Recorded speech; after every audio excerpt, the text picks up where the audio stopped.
Welcome back to the 5th episode of Drafts with Jordan and Josh. I am Josh Liskowitz, one of your co-hosts, joined as always by Mr. Jordan Plocker. Jordan, how are you doing today? I am doing great, Josh. I am more excited than a Lane Kiffin FAU hype video to be here with you today. Is that with an enthusiasm unknown to mankind, I assume? Yes, stolen right from Harbaugh. Yes, bring that. We're both really thrilled with the responses we've gotten from the first 4 episodes, so thank you very much for that. Please be sure to give us a nice 5-star rating, a nice review on iTunes. That really helps us out. Speaking of reviews, we have a really cool contest going on right now where a listener can receive a really cool subscription to our stats. Jordan, start us off by telling us all about Edge. Yeah, well, I mean, we have these 2 awesome subscriptions now. You can find them both at profootballfocus.com/subscriptions. The first one is PFF Edge, and it unlocks all our premium articles across fantasy, DFS, and the draft. It's got PFF player grades, including snap counts, blocking, and career grades, all kinds of fantasy stuff. Jeff Ratcliffe's weekly wide receiver corner matchup charts, O-line fantasy stats, handcuff index. And then again, our baby, the Draft Pass, which will have in-season analysis, position rankings, and signature stats for top prospects. But again, on top of that, we have the Elite and the contest to win Elite, which offers even more than Edge. Yeah, Jordan, again, on this week, the podcast, we'll be giving away a subscription to the brand new PFF Elite package. This includes access to our signature stats, the award-winning fantasy football analysis and tools, much, much more. The package has a total value of $200, and all you have to do to enter is to leave a review in iTunes. Make sure you include your email address or Twitter handle.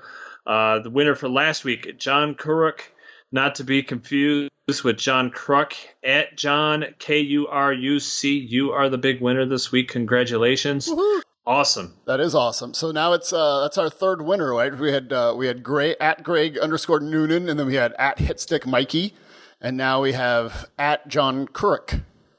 So yes, we do. Yeah. So three winners. We have some. Hopefully, all those are actual humans.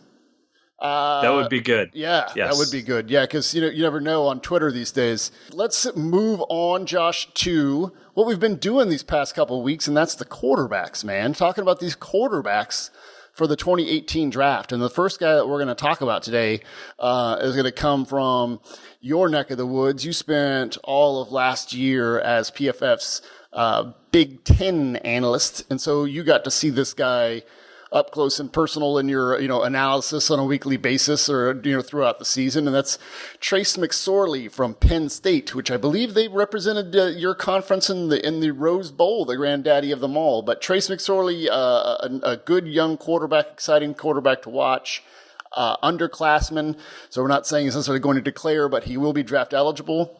And so we thought that we would definitely want to, talk about him.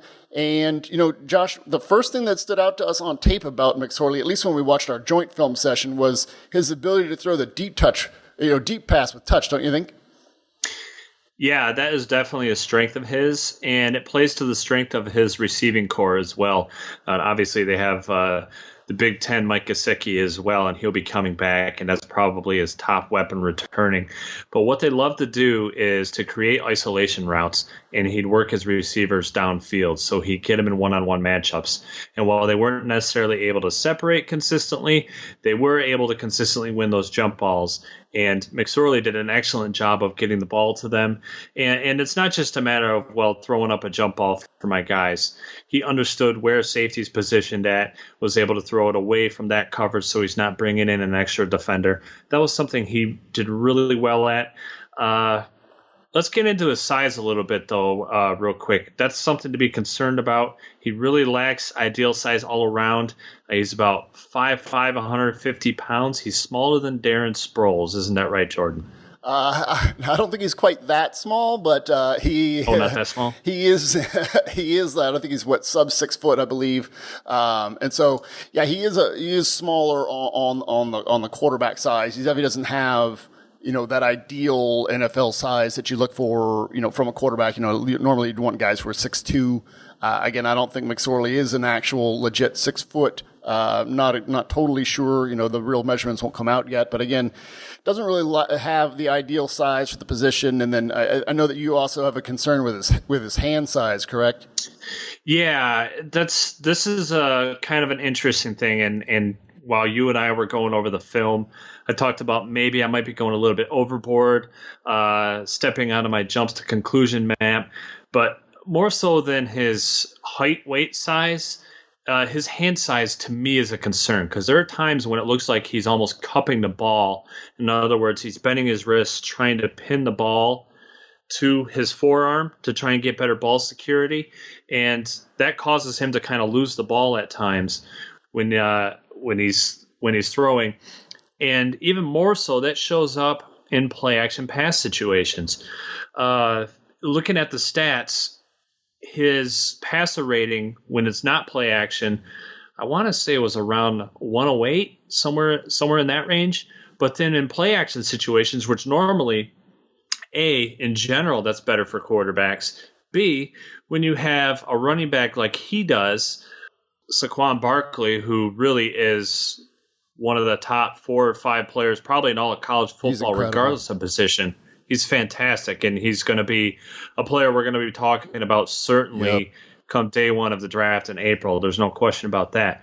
But so you would think that with play action, having this guy in the backfield, that would really help him out. That would elevate his stats. His passer rating actually drops to 90.0. Huh. And again, maybe making a bit of a leap here, I think part of it is because of those small hands. There's an extra mechanical element to doing the play action fake, and I think he struggles to really secure the ball, get that back in and pull it in time to throw an accurate ball, because he just seems to spray him off those play action fakes. And again, that's showing up statistically, which is a really interesting thing for us to keep watching this year. So that's I was going to just ask you. So then that's something that you're going to sort of keep an eye on this year, is seeing how that sort of passing mechanics, if there's some sort of changes to it, or if it causes him more issues. Then yeah, that's definitely something to look at. I would anticipate that if it is an issue, his numbers are probably going to stay the same with that. So we'll see. Maybe he'll improve, whether it's just he alters his technique a bit, or just in general gets better. Maybe that's not really an issue at all. Maybe it was just something else that was causing that big dip there. But that's definitely something to pay attention to this year that he has to get better at, and really should, considering the basis of that entire offense, despite how good he was down the stretch last year and the fact that he is clearly the top quarterback in the Big Ten right now. That offense runs to that running back. So if he can't succeed on play action, there's something going on there. Well, I mean, I agree with you. I think, we saw that there was something that was a little wonky with his delivery. I mean, you had mentioned the sort of cupping aspect. I thought that there was some almost like a strange wrist break backwards to the top of his delivery or something, but there was something there that was that seemed a little strange to us. So yeah, that'll be something that definitely for our listeners right now. You cannot see, but Jordan is flailing his arms like a schoolgirl. This is accurate. I'm very animated, Josh. So again, when you mentioned his play down the stretch, really well. He was almost kind of like the East Coast version of Sam Darnold, and they were younger guys who sort of elevated the play of their program, and and took their team to the Rose Bowl, where they oddly faced off against each other. But like you mentioned, after week 6, his adjusted completion percentage on deep passes of 52.4, ranked number 10 among all returning FBS quarterbacks. So again, we really want to see if that trend continues too into this year. Does he continue to just light it up and leave that nice deep space out there? Is he gonna take a step back because he lost a receiver to the NFL? Right. That's definitely a concern. Well, one of the other interesting things to watch on that offense, and certainly concerns him, is as the year progressed, Deshaun Hamilton was one of his better receivers early in the year. He got less and less reps as the year went on. There was some speculation he might transfer. He ended up deciding to stay.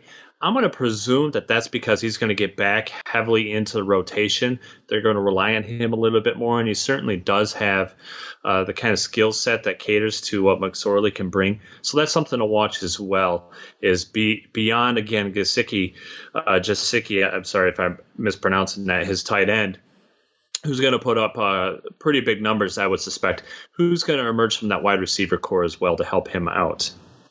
Right.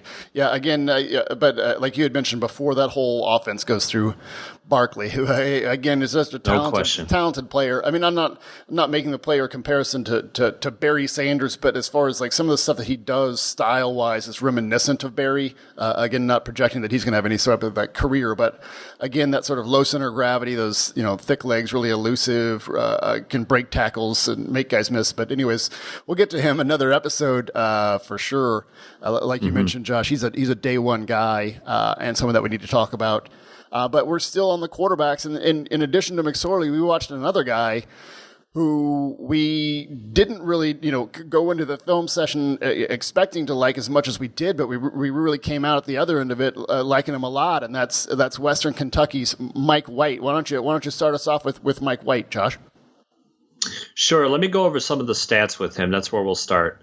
His QB rating, 106.79. I think that's the PFF QB rating. That ranks number 3 among returning FBS quarterbacks. Adjusted completion percentage of 78.2. That's an outrageous number. Again, that accounts for outrageous drops, throwaways, et cetera, et cetera. That ranks number 2 among returning FBS quarterbacks. We talked about the deep passing down the stretch for McSorley. This is the guy for that. He's spectacular with his deep passing, and that's really what that offense is predicated around, is his ability to throw the ball downfield. 60.5% adjusted completion percentage. Not only does that rank number 1 among returning FBS quarterbacks, I think that was number 1 overall in the country last year.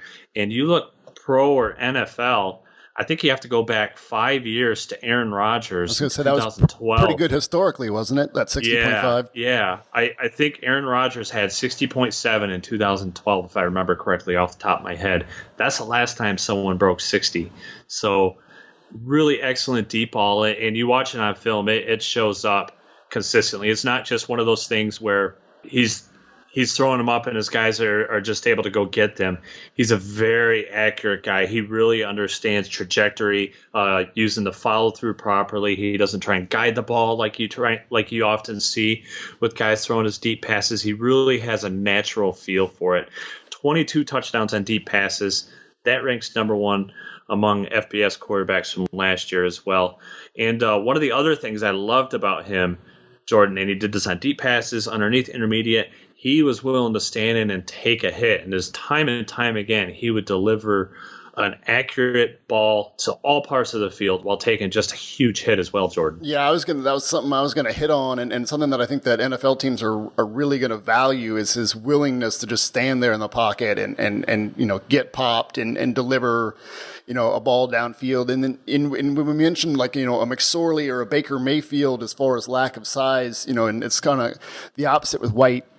He has the frame to sort of play through contact. He's got a really thick, like strong lower body, and just sort of a bigger frame. So again, like that's something the NFL really values because quarterbacks get knocked around a lot. So they want to have somebody who's got a little bit of meat on his bones.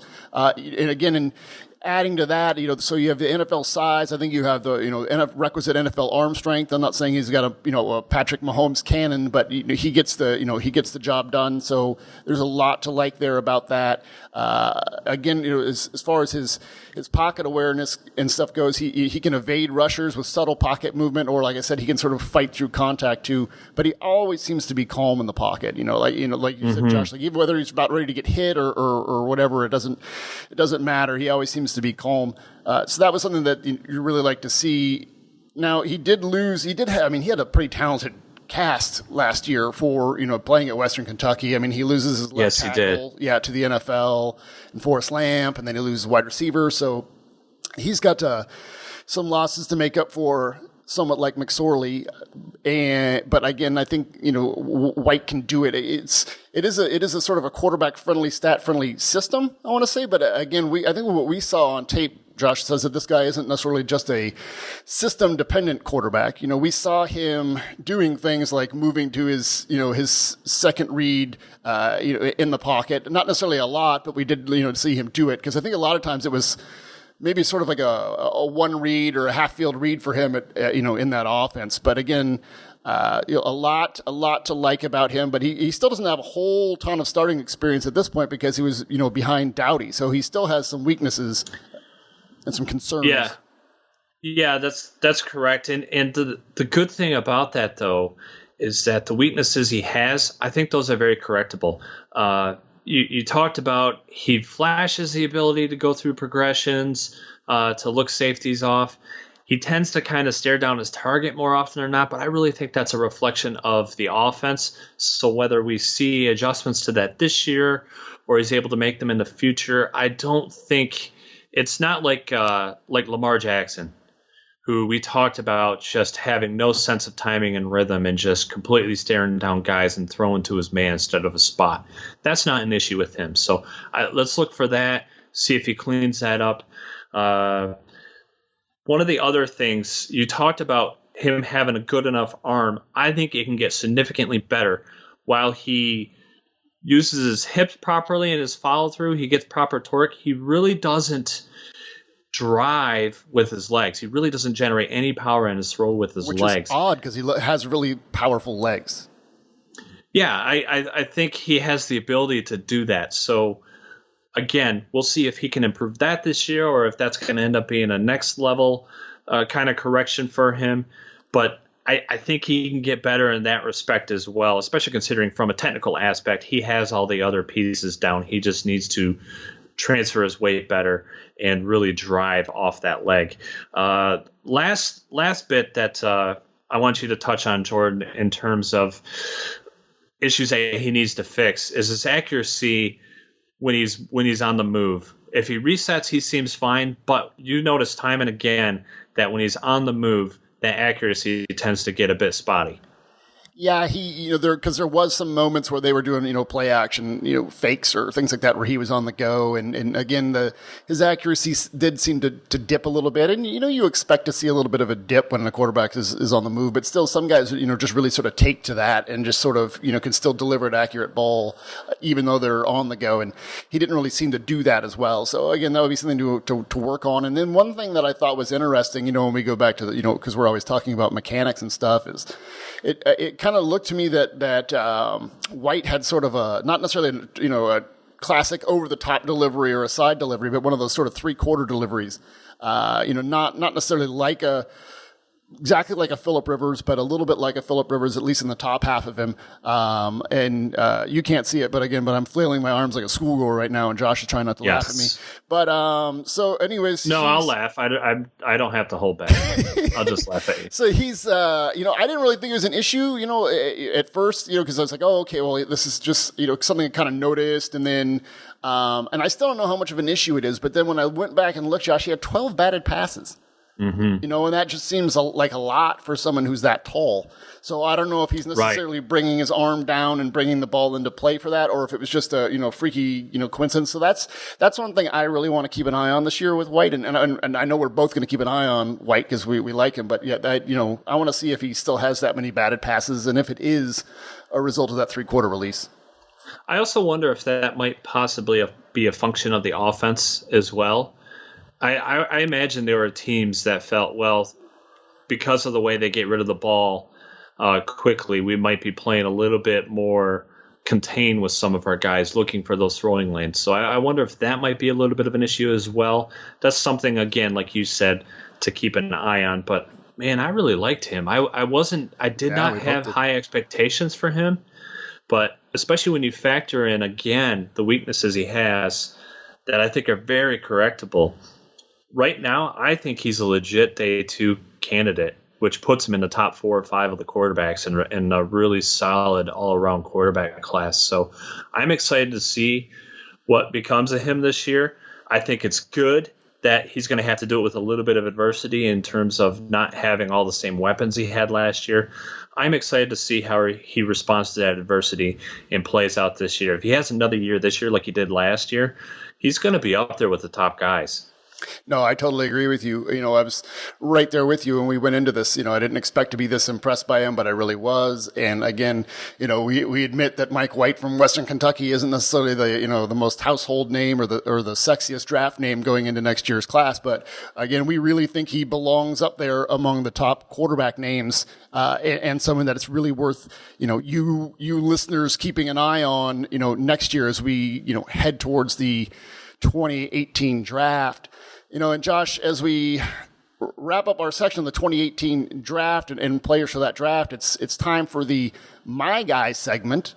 And this week it is my guy this week, Josh. Yeah, your guy. And we're going to talk about a guy from your geographical region, actually, which is odd. Some people think, Josh, I don't know if this is true or if you believe it, but some people think I have a West Coast bias, and I don't really. True. No, I don't really know. What? I don't really know if I have a West Coast bias. I saw you tweeting about LeBron and Cleveland all week. All this Golden State stuff. Yeah, whatever. Look, what did they prove? Oh, yeah. Josh is joking, you guys, because I don't watch basketball. But so, anyways, so this is not a West Coast guy that I picked. That was my point. Before you slandered my name. But anyways, so the player is Darius Phillips from Western Michigan. He's a guy who caught my eye last year when I was watching some plays and coverage. I just was really impressed by the way that he moved and the way that he broke back to the ball. And I remember again, because I focused on the West Coast last year for the most part because I was the Pac-12 analyst for PFF. Seeing that this guy was from, Josh's neck of the woods, I reached out to Josh almost immediately. I was like, Josh, have you seen this Darius Phillips guy? And Josh's like, yeah, he's a quick little guy. And I was like, yeah. So we kind of talked about him a little bit, but, we're so busy during the season. So, I just kind of wanted to get back to him now. When you look at him, he was a guy who started his career on the other side of the ball. I mean, he was, basically a little wide receiver. He was even productive as a wide receiver. And then, last year they sort of moved him more almost full time to the defensive side of the ball. But again, very productive as a returner too. He's not a big guy, Josh. He's only like 5'9" and 191 pounds, but he's just explosive, and he's just again like a big like home run threat almost every time he touches the ball. He's scored touchdowns on punt returns. He scored touchdowns on kick returns, on interception returns, as a wide receiver. So, I mean, he's just a ton of fun to watch, productive. And, I always have a soft spot for those smaller guys who really play really hard. And he's one of those guys. Again, just really impressive as in coverage and as a returner.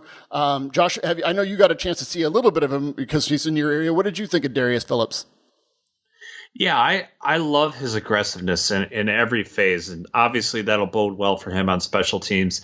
It's not just the return game. I mean, he played on every single unit, so that instantly brings value. Yeah, despite his size. I think he's going to be looked at immediately. That puts him in day 3 category if you can return and play in every special teams unit. And then you look at how he's developed. You mentioned how he started as a wide receiver, kind of in parts of 2015, started to play cornerback. I love how active he is, how he's constantly around the ball. 2015, gave up 6 touchdowns in coverage, but he had 5 picks and 11 passes defended. So he's constantly around the ball, for better or worse. Yeah, this past season. That's a lot of plays in the ball. Sorry to interrupt. And that's okay. And we know from going inside the war room that these teams really, really place an emphasis on DBs who make plays on the ball.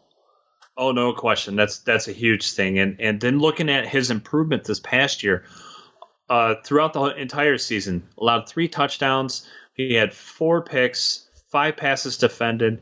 So really, he halved the touchdowns allowed.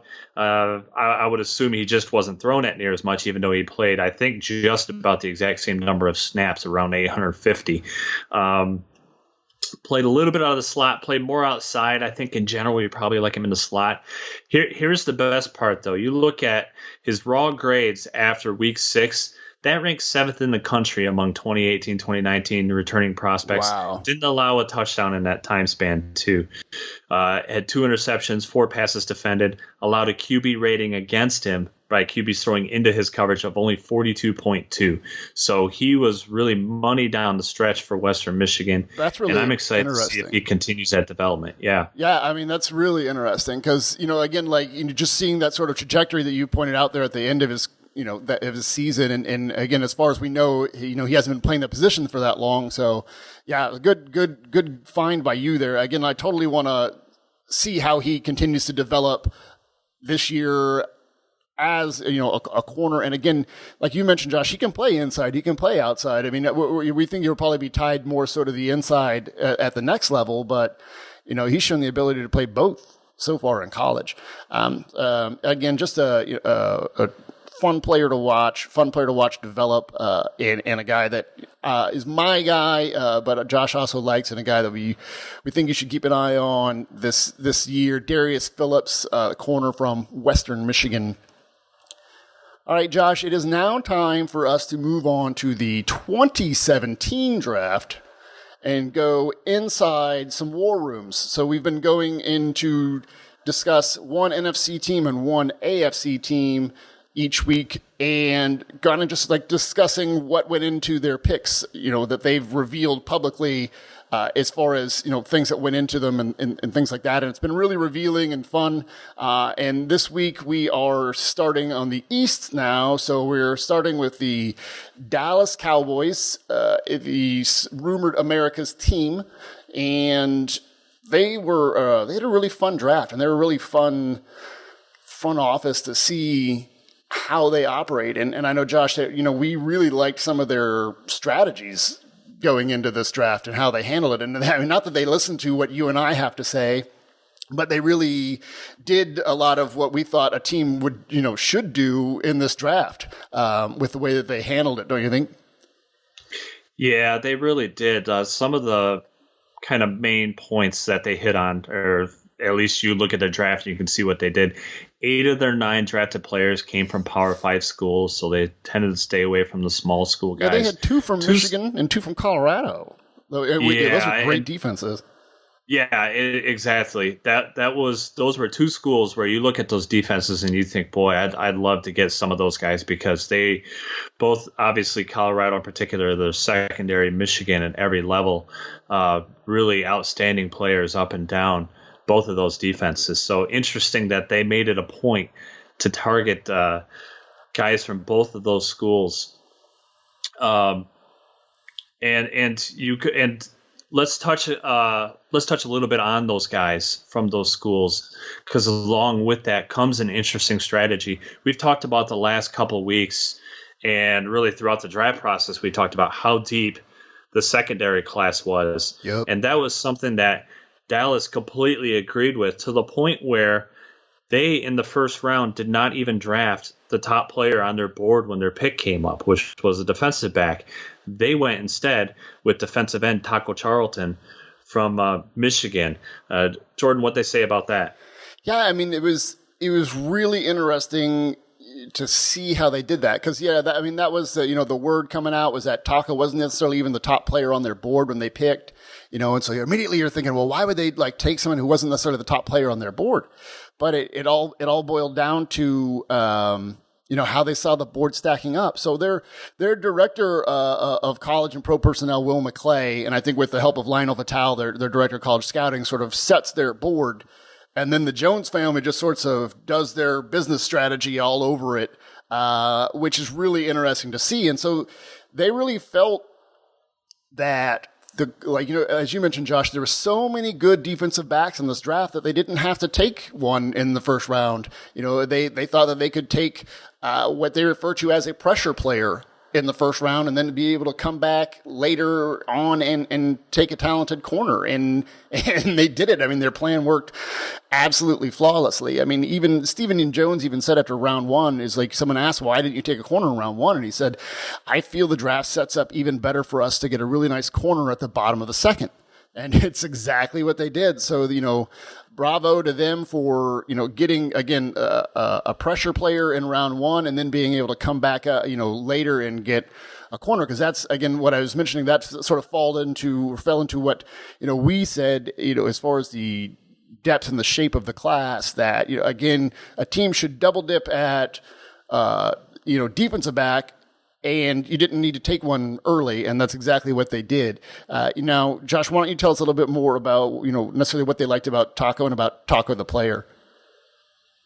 Yeah, one of the things they stressed was his length and just some of his readiness. They didn't specifically say readiness, but I think when they start talking about the moves he has counter moves, he has a spin, just things that say that he can contribute immediately to them. And that's a big deal because Dallas, they were right in the thick of it last year. There's no reason to think they aren't going to be a major contender again this season. And have one of the missing pieces that they had was that true edge presence. And I think Taco brings that to them. One of the other things they loved about him, too, was his health. While he did miss a game early in the season last year, he played throughout the rest of the year, and I think they must have gotten a real clean bill of health on him throughout the draft process as well. That was something that they really valued too. Yeah, I mean, they spoke about him like they had this already very specific role for him in mind. I mean, they spoke about him as a right defensive end. They said he's got the ideal athleticism and arm length for that right defensive end position. And like you mentioned, the moves, they mentioned that he could use a long arm move, and then sort of use moves off of that. And, in addition to that, and they liked all the things that he brings in that aspect. The one thing that I thought was really interesting, and you'd already touched on, the multiple players from Michigan, I need to be saying, I need to be the one who says this. It doesn't sound like it's bias coming from you, but a lot of these NFL coaches keep going back to Harbaugh and what Harbaugh's doing and how Harbaugh's preparing these players. They love the Michigan kids. And I didn't even think about it the way that until Jason Garrett put it this way, but he said that like the Michigan players, the environment is so competitive even in the practices because there's just so much talent. I mean, even if you look at the front seven, there's so much NFL talent in the Michigan front seven that you have to play so well just to even, show up and practice and earn game reps. And so he said it's hard to get on the field for Coach Harbaugh, and so again, if you are in an environment like that and you're pushing through all of those talented players to get on the field, that really says something about you. Yeah. And case in point, you look at what's left on the defensive line for this year, Maurice Hurst is likely going to be a top 15 draft pick next year. I mean, he's really the best 3-tech in the country. Very well could have been this year had he come out because there wasn't really much in the way of 3 techniques, explosive interior pass rushers. He hasn't played 400 snaps either of the last 2 seasons, wasn't listed as a starter either of the last 2 seasons, despite being the most productive interior pass rusher on a per snap basis in the entire country. That's how competitive they are. Rashawn Gary, defensive end, yes, he was a freshman last year, but everyone's comparing him to Clowney in terms of physical gifts. He's going to absolutely explode, and you saw hints of that. He was very much a rotational player at best last year. There were certain games where he barely got in the game at all. So that tells you the kind of depth they have when you're talking about 2 absolute blue chip guys that when they come out in their respective drafts are probably going to be top 15 picks, weren't even starters last year. Yeah, I mean it's amazing, and I agreed with Jason Garrett's point after he said it. Again, like if you're making it through all those talented players in practices in Ann Arbor and making it onto the field, then you're a heck of a player, and you've made it through a lot, and you've proved yourself time and time again. Moving on to their next pick before we get into it, we kind of need to go back to their strategy. We talk about it all the time, and we sort of mentioned it when we talk about the Seahawks. In the salary cap era, there's, you have to make sacrifices. It's just the way that it is when you're building your roster. And so, one of the things, because I'm a nerd, one of the things that's interesting to me is just to see how each team has these different philosophies and how they decide to do these things and, and make cuts here and so they can spend there. And so the Cowboys flat out said that their emphasis is on their offensive line. And so they are the exact opposite of Seattle, who usually goes bargain basement as far as spending goes on offensive line and just has Coach Cable coach them up. The Cowboys are investing, spending. That's the focus and the identity of their team. And so, like what Stephen Jones said, when you're paying 3 offensive linemen on your football team top dollars, then you've got to unfortunately plug in some young guys to replace really good football players. And so that kind of goes back to why they decided to draft so many secondary players. They let a lot of secondary players go because they knew that there was so much depth in this draft class. I mean, Stephen Jones said there was so much depth this year in the secondary is unlike anything we've probably seen in quite some time. And so they came back and said, okay, we have to let some of these expensive corners go that we would like to keep, but we can't keep because we have all these expensive offensive linemen. So let's get, some cheaper, talented players in the draft. And boy, did they. Their next 2 picks are guys that I know that you and I are both high on. They in the second round, like Stephen Jones said, they can come back and get a top corner in the second round, and they did. And Chidobe Awuzie from Colorado, again, super versatile player. We loved him, coming into the draft. He can play inside, as a nickel. He can play outside. He can play, back at safety. Just a really smart kid, ball skills, physical. I think he's just production, smart instincts. I mean, all these, tons of things to like about him. And so they went and they got Cheeto in the second round, but again, they view him as a guy that they can play in multiple spots, and so they really like that about him. And then they also thought that about their third round pick and Jordan Lewis, who, coming into the season, we were really high on Jordan Lewis at PFF, and I'm sure it's someone you probably watched really closely at Michigan, Josh. Yeah, and I think you get some of the same things with him that you get with Awuzie in terms of the versatility. He can play inside in the slot. He's so competitive with the ball in the air. His size isn't an issue. Awuzie is bigger. But with Lewis, that hasn't been an issue throughout his career at Michigan. He's really tough with the ball in the air. I think, again, going back to my point about getting guys that are able to contribute immediately to this team, looking to hit its window of opportunity. And part of that, again, not to get off topic, but part of that with salary cap, and certainly they have a couple years to buy here with a young quarterback that wasn't a first-round pick. Yep, probably on the cheap. Yeah, so probably 2 more years with that. So you're getting 2 corners now with Lewis and Awuzie that can come in and offer competition, have some kind of role immediately, whether it be on special teams. I would suspect both are going to play there. Yep. Both super productive guys, both big-time leaders, Michigan coaches. Harbaugh in particular went on record a couple of times. I know there's some off-field concerns with Lewis, but went on the record a couple of times to talk about his character and what he thought of him as a person. And obviously, Dallas has had some issues with taking risks on guys like that haven't panned out because of character issues. So that was important to hear that for them coming from Harbaugh. But that it really didn't stop there. They got a lot of other guys that we really liked.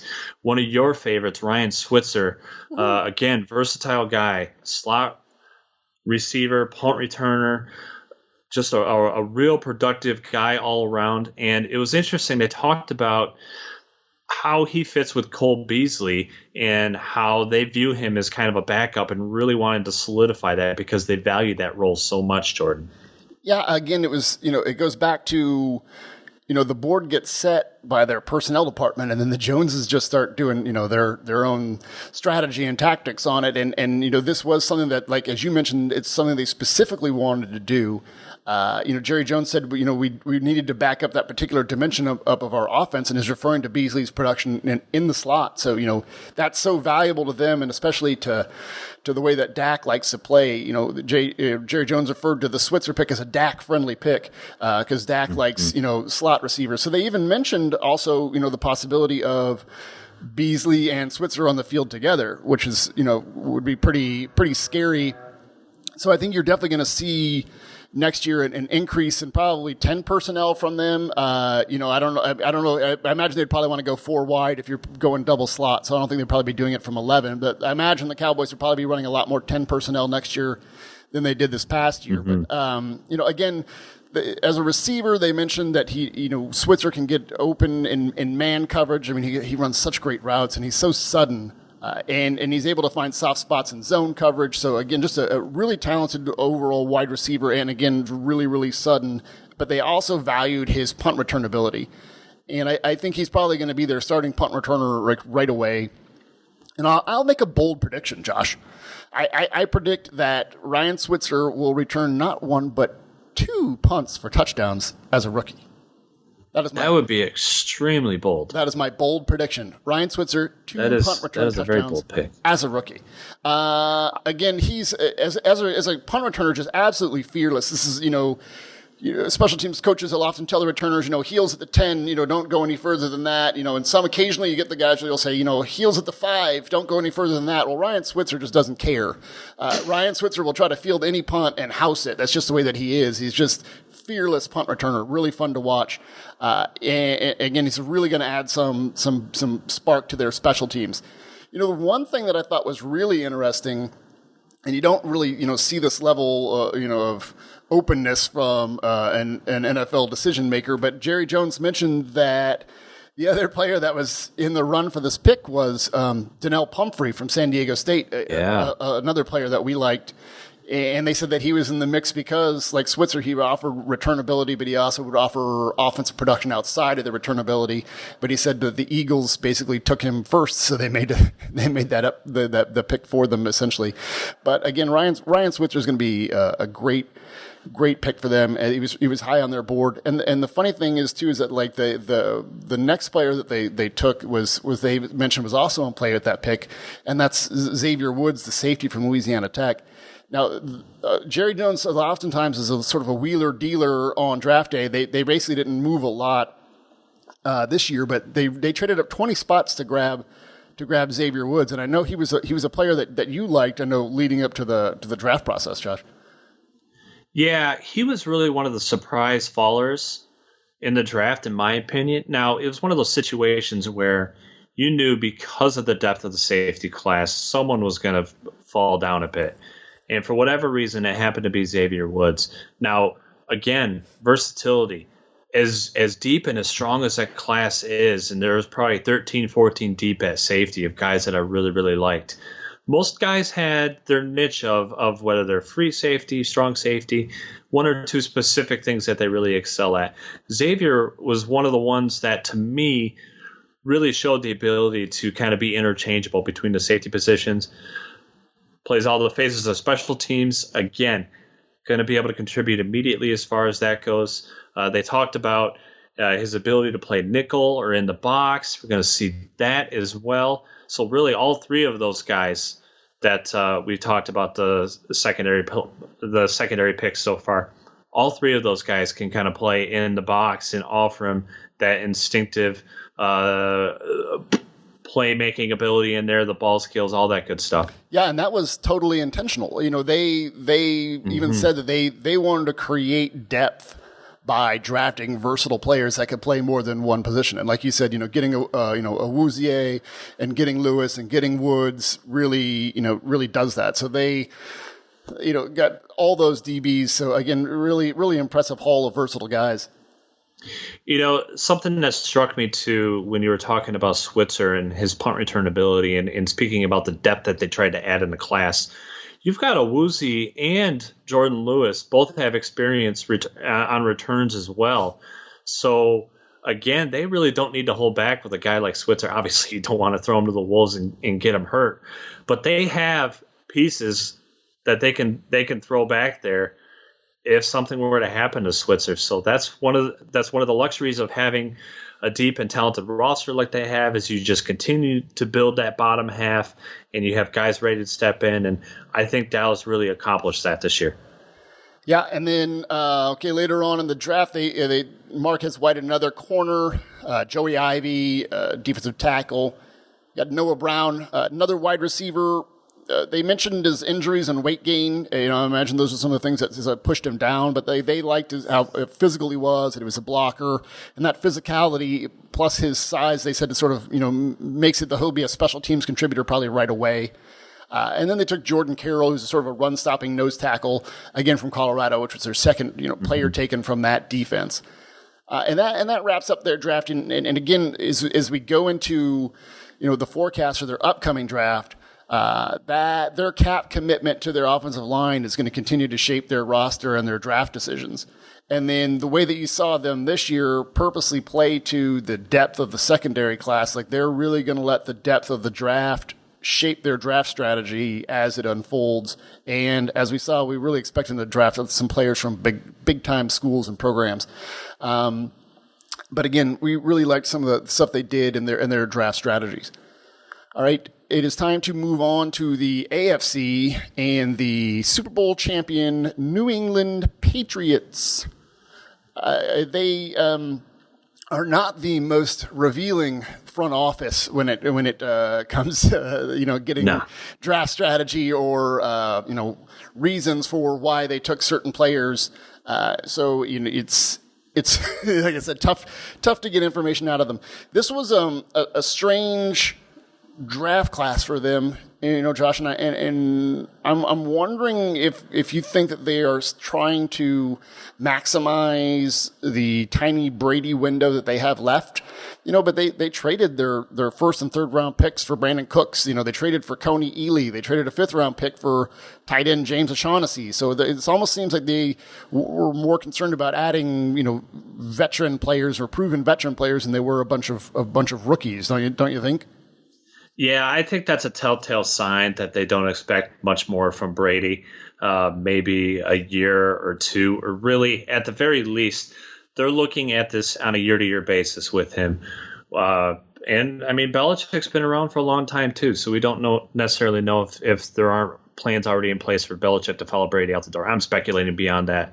We don't really need to go through that, but obviously, when you start trading away picks in what's we've talked about as a really deep, strong draft throughout, that was kind of shocking to see them not really be huge players in this draft. That being said, I thought it was interesting that they talked about their board having between 50 and 75 players. Which is huge change from what we've been seeing, right?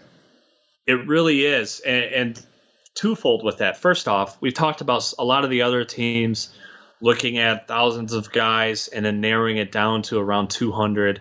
And New England has it all the way down to 50 to 75. But the reality is, I know for a fact that they've had some drafts in the past where their entire draft board is comprised of 20, 25 guys total.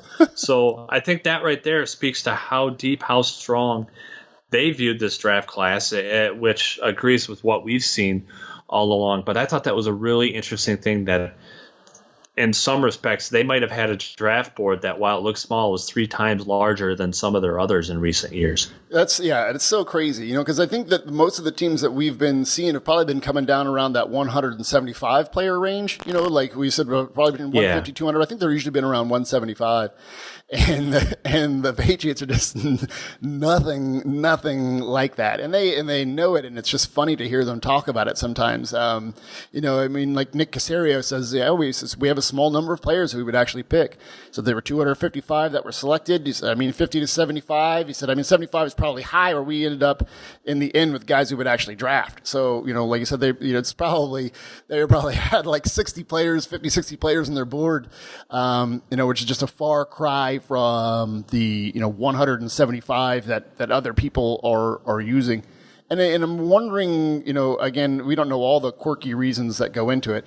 I'm wondering if some of their the way that they handle things on a week-to-week basis, with their matchup players, I'm wondering if some of that goes into it. Do you think that factors into it, Josh? Yeah, I think so. 6, 7, 8 years ago, they ran a 34. They had very specific height weight measurements that in particular had to be met by the defensive linemen. So Right. that really eliminated a lot of guys. And I think you look at the way that defense operates and even the offense, there's a lot of interchangeable pieces doing very specialized roles. So I think that naturally has allowed them to target more players because they're not necessarily worried about a very specific set of Liam Neeson-esque skills.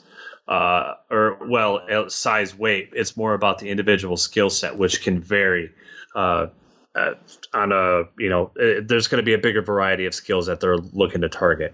Yeah, and I'm wondering because we had mentioned, when we talked about the Raiders, that some of the teams and historically the Patriots, like you said, have very strict like height weight standards that they go by, and I'm wondering if we're starting to see an erosion of that somewhat.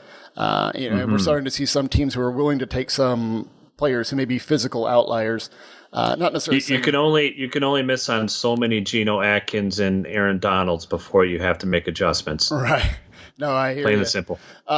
So the Patriots, much like the Cowboys, really seem to place heavy emphasis on the college program and who the coach was. And they view that, again, they think that all these guys that come in, they basically weren't running the Patriots scheme in college. So these guys have to, so far they have to go, so much they have to be taught anyway. So I'm really wondering if they like to take these players from schools with good coaches, with coaches that they have good relationships with, because maybe they think the learning curve might be shorter. I'm not exactly sure, but it just seems to be like what they're doing. But they really, really wanted to take guys from, specific programs. It seems like, or programs that they have good relationships with, which I can't blame them. So again, this was a strange class because they traded away so many picks. Like I said, it was the smallest draft class in the Belichick era, so it was only 4 picks. That's really small draft class. So only getting 4. Usually they have 4 picks every round except for the first.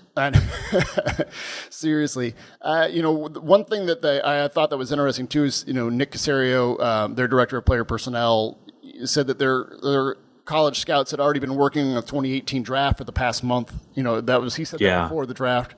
So I thought that was interesting because that's kind of like how our mindset is. We get to the point where you've already kind of gone over everybody in the class, and you're just like, okay, we kind of know our reports are written, our board's stacked. Let's just go ahead and start on the next year. And that's what you and I have already done. Again, as witnessed by this podcast, because we're talking about guys for next year. But the Patriots, again, already hard at work for the next class.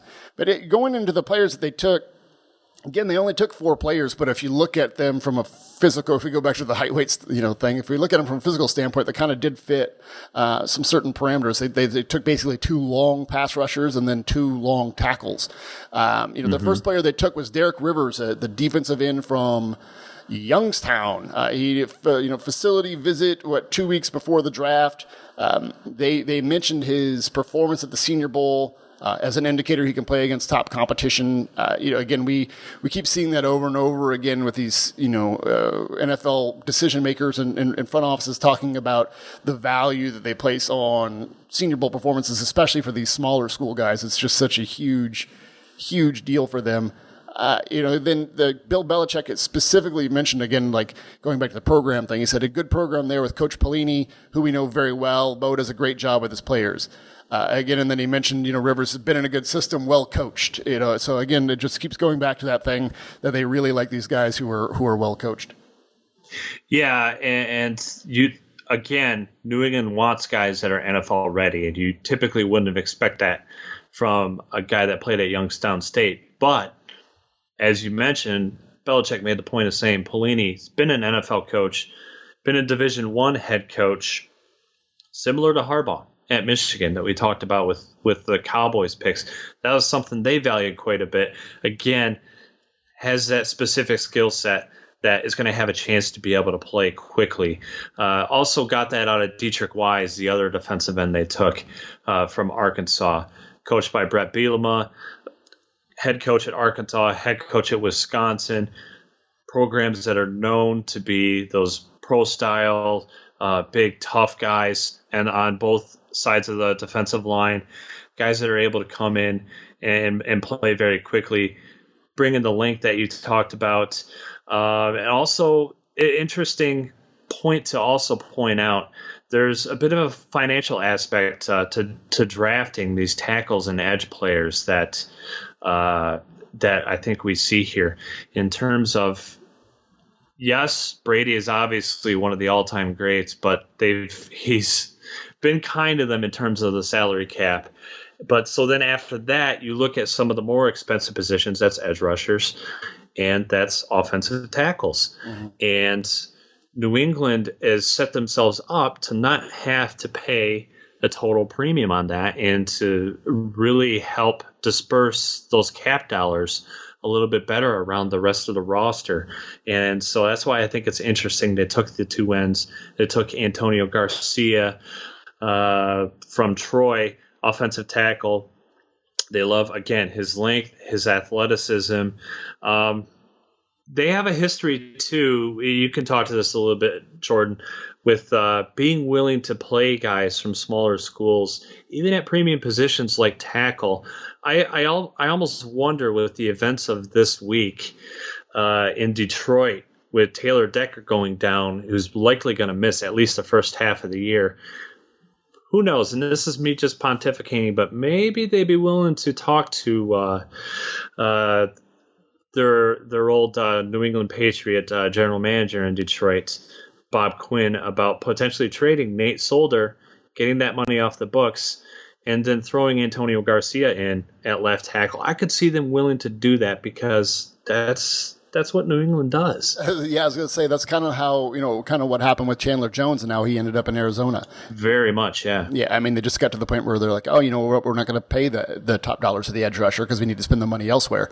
And, like you mentioned, like Belichick is just sort of a salary cap master manipulator, the way that he likes to do things. And like you said, there's a lot that goes into it. So he's probably thinking a couple years down the road as far as where he needs to save money, on the cap. And that's probably, again, like you said, probably went into drafting players at positions that are normally going to fetch, premium money, on a second contract. So you might as well get the sort of inexpensive labor now. So again, it seems like a wise strategy there.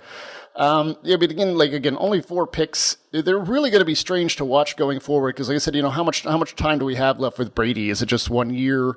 And if it is just 1 year, are they sold on Garoppolo? Are they still going to try to move Garoppolo? Are they going to hang on to Brissett? Are they going to try to move Brissett? I don't know what they're going to try to do with all that stuff. So again, they're going to be an interesting team to watch. But they've just been dominating that division for so long. I almost feel bad for some of these other teams, but I mean, again, Brady can only stay there for so long. So eventually there's going to be a change in power at some point, in the AFC East. Don't know exactly when that'll happen. As far as the Patriots going, again, like next year's draft, again, we don't expect them to place any emphasis on or little regard on how other teams are doing things. They're just going to do things their own way, the Patriot way. Again, they're going to try to take players from programs who are well coached. One thing that I thought stood out, 3 of the 4 players they drafted actually had facility visits, and the other one was privately worked out. So just, again, if you're one of those guys that likes to keep track of player visits, they apparently like to have them in there. All right, and then I think that we are just about done with that now, Josh. I think is it time to move on, Josh?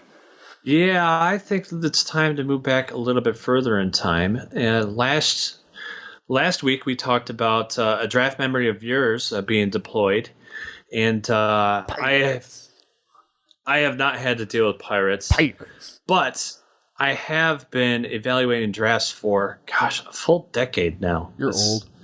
That's kind of scary. Well, I'm not as old as you, thankfully. What? But in terms of, I guess, football years, I'm starting to feel old. When you start referring to them as kids and you look at them and they look like kids, that's when you start to realize you're old. Yeah. Or when the guys that were drafted when you were young college, when those guys start retiring or look just real long in the tooth, that's when you start to realize you're getting old too. And I'm definitely there. But I'm going back to 2008, which was my first year of evaluating the draft, and I was evaluating independently at this point. And there was a series of interesting picks right in the top 10. Number 5 was Glenn Dorsey, defensive tackle from LSU. Number 6, Vernon Golson, defensive end from Ohio State. And number 7, defensive tackle Cedric Ellis from USC. And here's why these guys were interesting. I really didn't like any of those 3 guys. And they all went in the top 10. Dorsey, he kind of bounced around the league a bit, never really became much more than a serviceable backup by the time he was in San Francisco. Just never panned out the way everyone thought he would. Vernon Golston, he was the guy that analysts pointed to, well, he tests off the charts at the combine, but his football skill set, he really could have potential to be a big bust, and that's exactly what happened with him. Cedric Ellis was kind of like Dorsey in terms of he had that splashy explosion, made a bunch of big plays at USC, a huge program at that time, and a lot of people absolutely loved him. With Golston, I was not on board with him at all. Like I said, I didn't like any of the 3, but Golston, I was willing to step out and say I didn't like him. I had maybe a 6th round grade on him or so I felt good about where I evaluated him. Dorsey and Ellis, though, I got gun shy. Again, it was my first year evaluating. Not that I was afraid to stand out, but I was a little weary that maybe I was missing something when I evaluated these guys on film. And Dorsey, really, I initially had about a 3rd round grade on him, bumped him up to a late 1st. And that's one that I really regret because I really nailed Dorsey. I had a better feeling on him of what his skill set was than I think some of the other draft analysts did. People loved him. Wasn't he supposed to be like the number 1 guy? Oh, yeah. There was talk about him being number 1 overall pick. Obviously, he went 5th overall. For being an undersized defensive tackle at that stage, that was a pretty big deal. Everyone thought he was absolutely the next Warren Sapp type guy. And Cedric Ellis, not far behind that. I didn't like him at all. I had initially a 3rd, 4th round grade on him. I bumped him up a little bit to a 2nd, so I feel a little bit better about that. But the point is I learned a valuable lesson there, and that was you have to trust your own eyes, your own instincts, what you see on film. There's going to be times where you get them wrong, and that's okay. But more often than not, if you have a strong feeling on a player, don't go with everyone else just because you don't want to stand out from the pack. Go with what you've seen. And there's actually 2 other examples from that draft, Jordan, that I did follow that, and it came out looking pretty good. One is a player near and dear to your heart in Arizona, Calais Campbell. He was just an absolute athletic freak at Miami, 6'9", 290 plus pounds, moved like a deer, and I absolutely loved him at Miami. Some people ended up souring on him just because they didn't see the all-out production that they wanted. A lot of people universally had him as a 2nd round grade, and that's where he was picked by Arizona. I had a top 10 grade on him the whole time, and I think it's obvious he's certainly had that type of production throughout his career. The other one was the very first quarterback I ever evaluated. That was Kentucky's Andre Woodson. Now, I looked at quite a bit of him heading into the season because I'd heard so much hype on him, and I just didn't get it with him. He had all these playmakers around him making plays on underthrown deep balls down the field, contested balls, Steve Johnson, Keenan Burton, Jacob Tamme, the tight end. All those guys were drafted. Johnson and Tamme in particular had very solid NFL careers. And to me, it was just obvious on film with Woodson that he didn't have an NFL skill set in terms of a passer with accuracy, timing, all that stuff. And there are a lot of people that really loved him right up to the end of the draft. Through Senior Bowl, certainly, a lot of people, some people I want to say wanted to blame Mike Martz, who coached him at Senior Bowl and tried to work through his wonky mechanics, and it didn't really pan out. But those were 2 guys, Campbell and Woodson, that I followed that MO of sticking with what you see on film, and it paid off for me on those guys. And that's a theme that I've tried to hold throughout. So anybody that's followed me on Twitter for an extended period of time, they know there are times that I stand out and I look like I'm taking this ridiculous stand. Well, if you look back at a lot of them, I've done okay.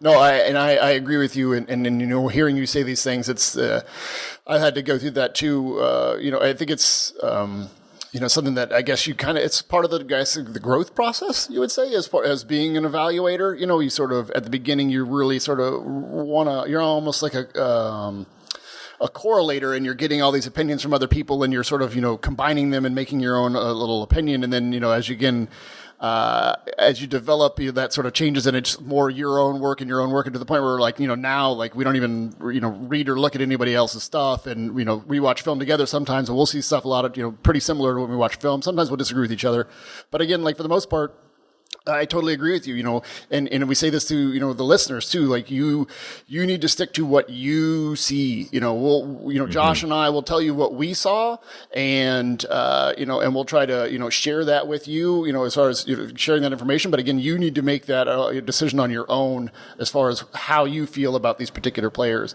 And the other thing, Josh, that I kind of want to touch on that you brought up about, Andre Woodson, and this is something that I kind of go back and forth with every year, is, when you have that quarterback who's coming out with, a bunch of NFL caliber skill players around them, that always sort of skews the evaluation somewhat. So I'm always sort of wondering, is it the quarterback? Is it, the talent around them? Is it the quarterback? Is it the talent around them? So I guess, in Andre Woodson's case, it was more the talent around him. Yeah.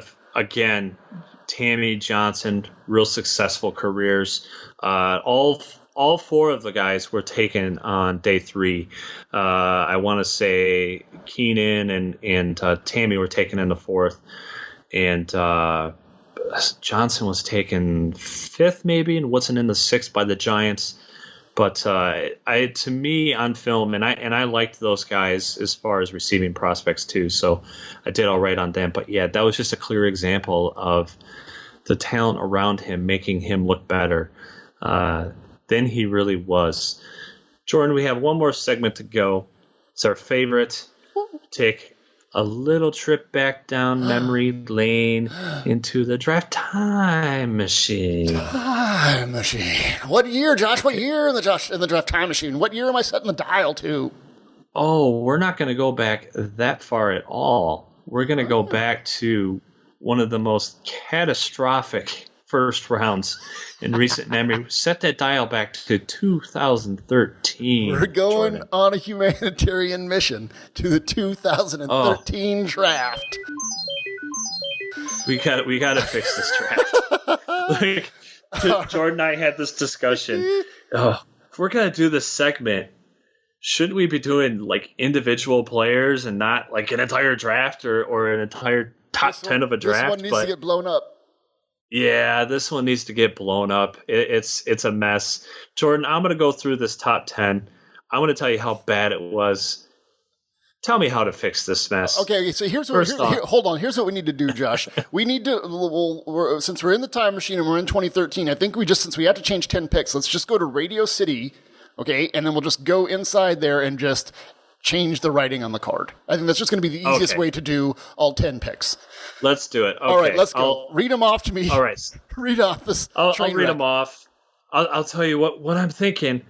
Okay, Kansas City Chiefs got the number 1 overall pick. There's this tackle. He's from Central Michigan. He played really well at the Senior Bowl. We like him a lot.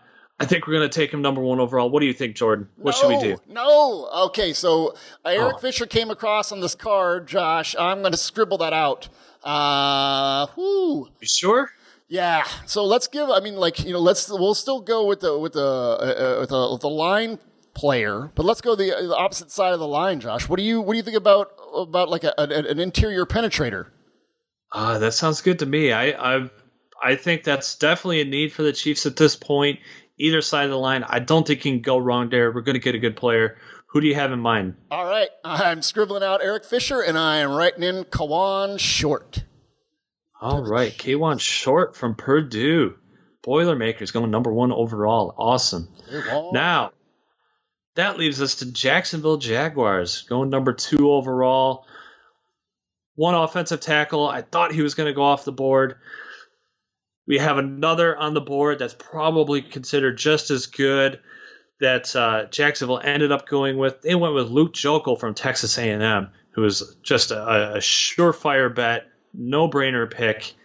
What do you think? Should we keep that pick? Apparently not, since Jokel's had his better production at guard. So we are going to stick with a tackle. I'm going to scribble out Jokel. I'm writing in Teron Armstead. Teron Armstead, yes. That would have been a bit of a surprise. There are a lot of people that liked him. Didn't go until the third round, but man, he's been a hell of a player for the Saints. Had a little bit of a down year this past season, but I expect him to turn it back around. That would be a really solid pick there. Number 3 is where it got really interesting because we had the odd trade down where Oakland knew who they wanted to pick. They wanted DJ Hayden, didn't want to pick him at number 3, so they were willing to take whatever it took to move out of that pick. They moved down with Miami to number 12. I think they got a bag of balls in return for moving back to number 12. Miami jumped all the way up to take the man, the myth, the legend from Oregon, Deion Jordan, defensive end. Ooh.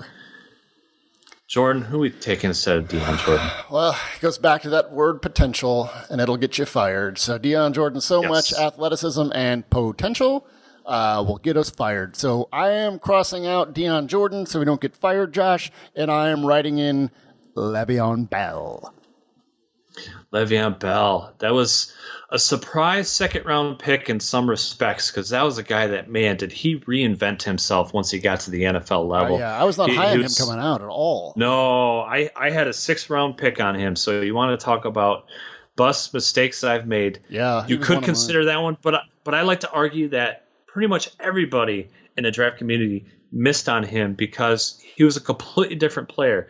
He was a lot bigger, thicker, heavier, danced around the line of scrimmage too much, took too long to get going. And once he slimmed down, once he got to Pittsburgh, boy, he's really taken off.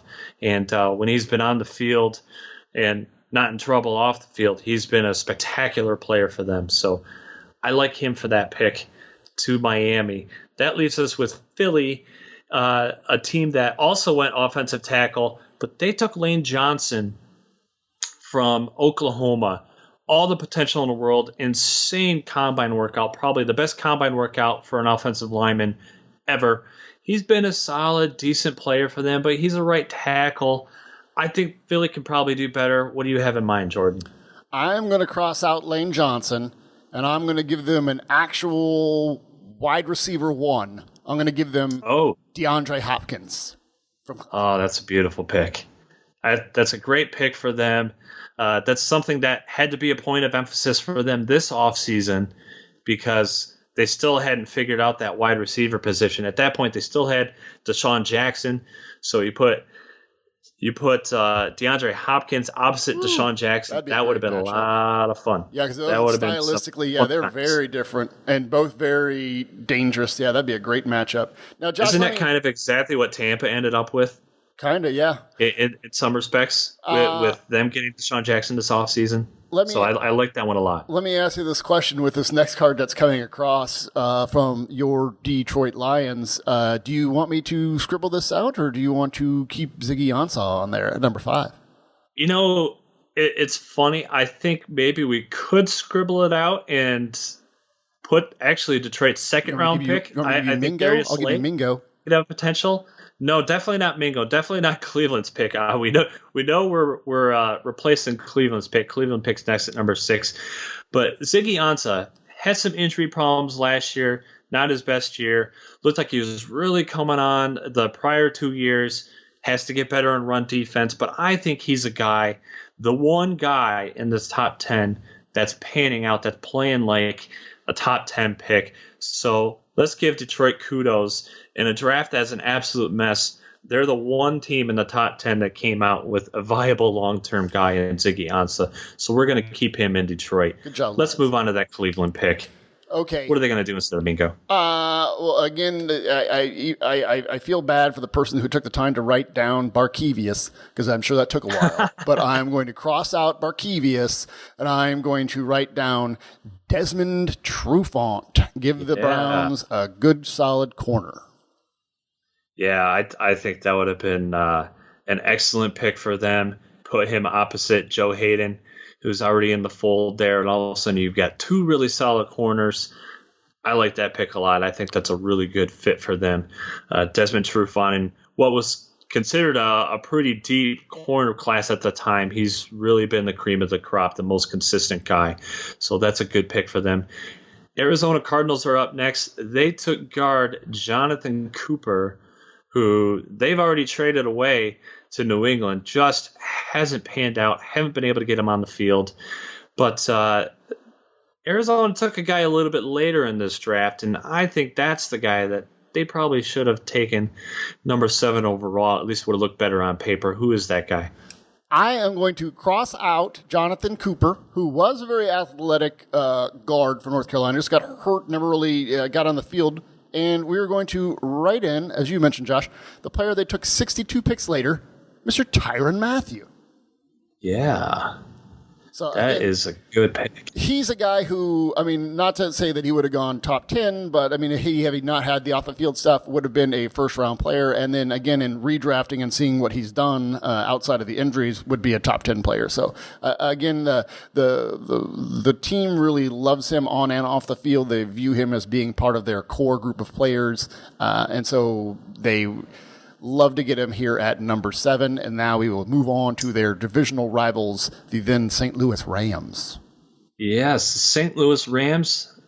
Who's going to save that franchise? Who's going to keep them in St. Louis? It's probably not going to be Tavon Austin, unfortunately. He's still with the Rams, but he certainly hasn't panned out to top 10. Rams actually traded up into the top 10 to get Austin. Just hasn't really panned out as a wide receiver, shown flashes as a returner. Who should they take instead? We are going to scratch out Tavon Austin, and we're going to write in the name of the, at the time, least sexy first-round pick there was, but who has turned out to be one of the better players in the league at his position, and that is Travis Frederick. Yeah, we talked about Dallas, obviously, earlier in the show and how they invested in an offensive line. And really, Travis Frederick has been one of those main pieces. And like you said, he's one of the absolute best in the game at his position. You look up definition of reach block in a dictionary, there's a big picture of Travis Frederick reaching some poor defensive tackle that's got him shaded. He's just been a fantastic player. And even though he's a center, really, when you look at his production, he'd be worth that top 10 pick. That leaves us with the New York Jets. They took everyone's top corner that year, not mine, I might add. It wasn't Desmond Trufant either. My top corner wasn't him either. But D. Milner, that's who the Jets took. Wasn't a guy that was ever able to figure it out, able to stay consistently healthy. Just hasn't really panned out for the Jets. What do you have in mind for them? Crossing out D. Milner, going to give them a mismatch player in the passing game. Going to go with Travis Kelce to the Jets. That is interesting because that gives them 2 tight ends. I'd venture to say stylistically very different because they did have Delaney Walker at this point, who had ended up putting together a couple of huge seasons for him. But what Travis Kelce does in terms of his ability to block, his ability to stretch the field vertically, his ability to piss off refs, he's really the complete package at tight end. A guy that certainly I know our fantasy guys are going to be all over this year after Kansas City let Jeremy Maclin go. But Kelsey's a real good fit for St. Louis, gives them that big body receiver that they really just have not had. That was to the Jets. That was to the Jets. I said the Rams, didn't I? The time machine has messed you up. Dang it. All right, so now the last card that I can deal with here, I'm starting to fade away. I need to get back into the time machine. The Titans card says Chance Warmack, Josh. I'm going to cross that out, and I'm going to write in the name of a very athletic and versatile front 7 defender, and that is Mr. Jamie Collins. Jamie Collins, yes. After I went on that heart-wrenching soliloquy about how Tennessee was doubling up on tight ends when really it was the Jets getting the tight end. Jamie Collins to Tennessee makes sense. 43 defense, 34. They've gone back and forth. I don't think that matters with Jamie Collins. He can play both. He can do a number of different things, whether it's drop into coverage, play the run, blitz. He can do all of that. They've rotated a number of linebackers out through that same position, and none of them have really been able to do everything they need to do. And Jamie Collins really would have been an excellent fit for Tennessee there. Awesome. All right, well, that wraps up our trip into the year 2013, and it also wraps up this show. Again, excited about this show and the way things are going. Thank you guys for your reviews. Please leave us a 5-star review on iTunes, and you will, if you leave your Twitter handle or your email address, you will have a chance to win the PFF Elite Package, which is a $200 value. So please go ahead and leave us a review on there. Let's get out of here. All right, we are out. Bye.